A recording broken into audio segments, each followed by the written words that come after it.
حاسس انك مش طايق تذاكر، الشغف مات.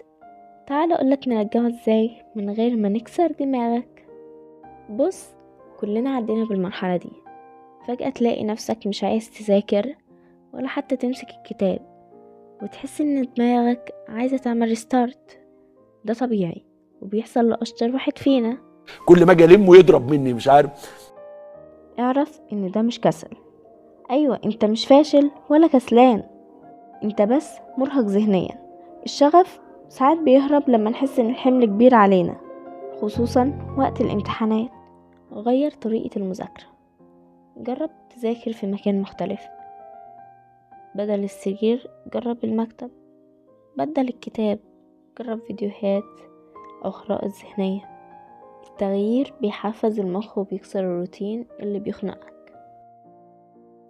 كافئ نفسك، قسم وقت المذاكرة، وبعد كل ساعة كافئ نفسك بحاجة بتحبها، شوكولاتة، تيك توك، أو حتى نوم نص ساعة.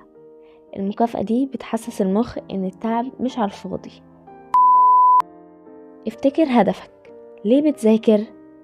عشان تدخل الكلية اللي بتحبها ولا عشان تحقق حلم؟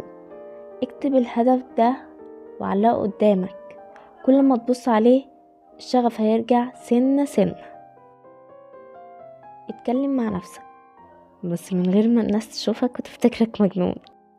قول لنفسك انا تعبان بس مش هستسلم، انا تعبان بس هدوس.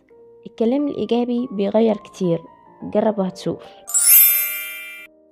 الشغف مش حاجة بتدوس عليها زرار وترجع، بس لما تبدأ تتحرك حتى خطوة هو بيرجع لوحده. قوم دلوقتي ذاكر نص ساعة بس وجرب تشوف الفرق.